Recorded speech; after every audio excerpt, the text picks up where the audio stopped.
Hello, students, and welcome to Unit 7.6, Perceptual Organization. All right, so remember, when we're talking about organization of sensory information, we're talking about processing, okay? So as we go along through this Unit 7.6, Perceptual Organization, keep in mind that bottom-up processing is the type of processing that we use when we are sensing something for the first time, whereas top-down processing is utilized when we are experiencing something we've experienced before and we already have a perception or opinion or understanding about whatever it is, whether it's auditory, visual, or whatever. All right, but remember, though, as we've talked about before, life is essentially a blend of continuous top-down and bottom-up processing. It's a blend between the two every day, every second. All right. So the first concept we're going to discuss with perceptual organization is the figure-ground principle. And this is the principle that we organize. It's the principle that we organize visual stimulation in our visual field into objects or figures that stand out from their surroundings, which would be the ground. So think about like a background or a foreground in an image, and then like the subject of a painting. That is the figure. All right. So the object or subject is the figure. The surroundings is the ground. All right, so figure-ground principle can be applied to audio sensations, auditory sensations, visual sensations, all the sensations. So, for example, if you guys remember from previous lessons, the cocktail party effect. The cocktail party effect is when you are in a room surrounded by people who are talking, but you can selectively focus your attention on just one person and focus on that one person, what they're saying. That's an example of figure ground. You're focusing your attention, your auditory attention, on one person amidst the background noise of the party. All right. Figure ground can also be utilized in visual sensations and visual perceptions, which is what we're going to be talking about next. And so one of the concepts that we talk about is grouping with visual sensations. And there are 5 rules to grouping with the Gestalt perspective of psychology. And they are as follows: proximity, similarity, continuity, connectedness, and closure. Now let's talk about each of these specifically.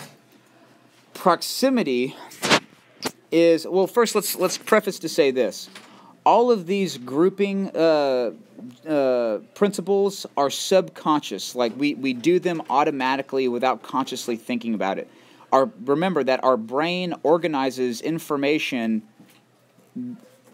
to enable us to process them and understand them more easily. All right, our brain does this to make it easier for us to make sense of the world around us.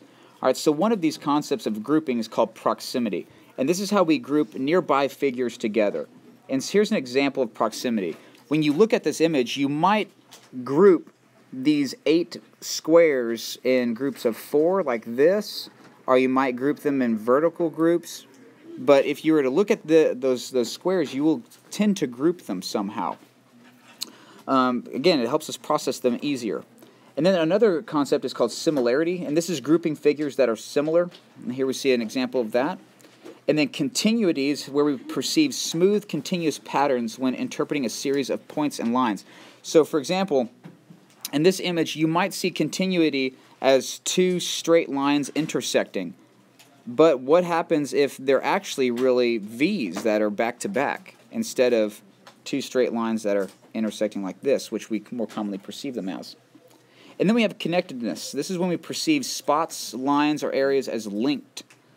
And then closure, which we've talked about before. This is where we fill in missing parts to make a complete picture, which would involve top-down processing because we fill in the missing gaps. This is perception. Okay? All right, now let's talk depth perception. Depth perception is the ability to see objects in 3 dimensions, or 3D, despite the fact that the objects might appear in 2 dimensions, like if it's drawn on a page or something. All right, depth perception allows us to judge distances. Remember the visual cliff when we were talking about developmental psychology? The visual cliff was an experiment that was used in a laboratory for testing depth perception in infants and young animals. And we found that by the time we, and most species, are mobile, we have perceptual abilities. All right, so there are two types of, there's two concepts that relate to our perception of depth.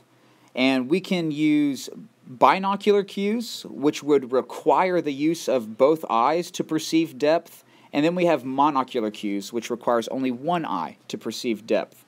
So let's first focus on binocular cues, the depth cues such as retinal disparity and convergence that depend on the use of both eyes. So convergence. Convergence is a binocular cue for perceiving depth, the extent to which the eyes converge inward when looking at an object. So if you go cross-eyed, that will typically blur your vision, and it will communicate to your brain that whatever you're looking at is close to you. It's close in proximity to you. Another binocular cue, and really the only other binocular cue, is retinal disparity. Retinal disparity is a binocular cue for perceiving depth. The greater the disparity between the two images the retina receives from an object, the closer the object is to the viewer. Close your left eye, leave your right eye open. Now close your right eye and leave your left eye open. Do you see a difference in the images that you process? You should.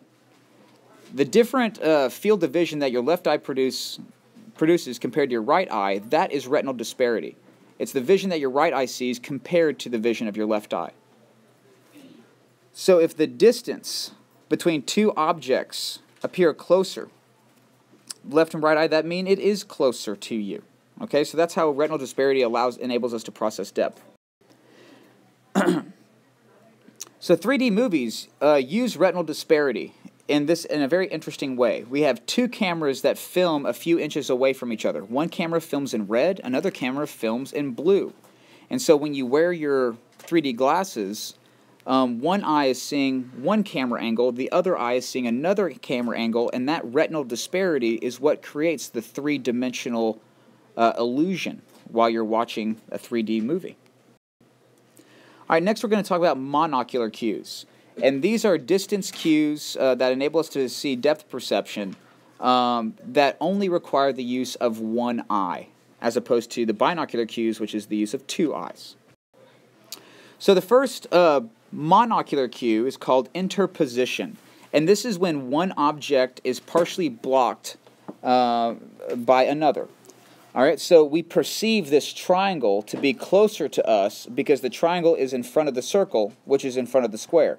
So we perceive the square to be furthest away from us, even though they're two-dimensional and they're both equal distance. Relative size is another monocular cue. We only need one eye to process a relative size. And this is when objects are of the same size, one object will cast smaller image, and the object that casts a smaller image is perceived to be further away. So while these two kayakers are the same size, the one in the back appears smaller, so we perceive him to be further away. Relative clarity is another, and this is the principle that hazy objects look farther away. They are perceived to be farther away because distant objects pass through more atmosphere, which diminishes their frequency and hinders the transduction of their light. Okay. Then there's texture gradient. This is another monocular cue. Change from a coarse, distinct texture to a fine, indistinct texture signals increasing distance. This one's pretty tough to understand. So imagine you're looking at your grandmother. You're looking at her face. And you notice that your grandmother has a lot of wrinkles, and she has a lot of old people spots.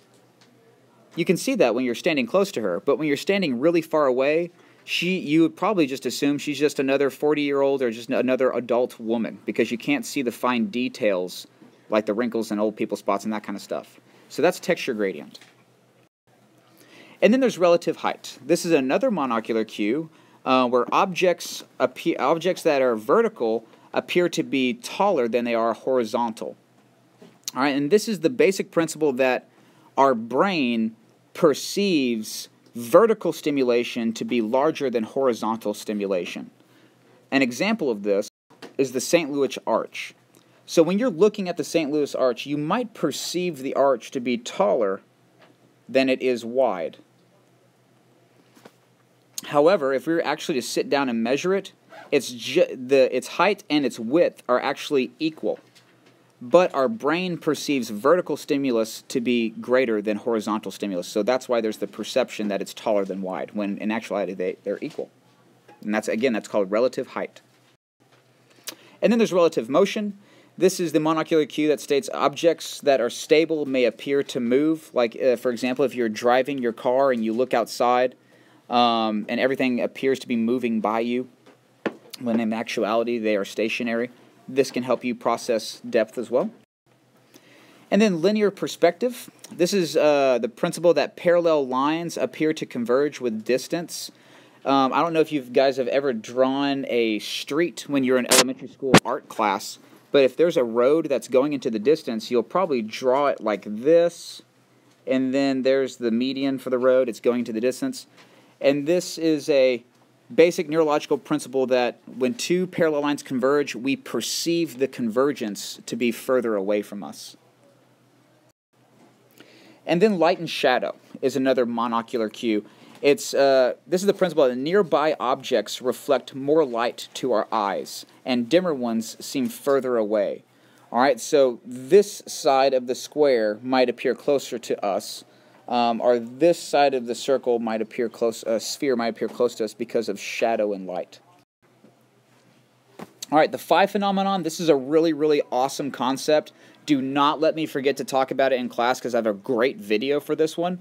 But the phi phenomenon is an illusion of movement that is created by blinking sequential lights. Okay?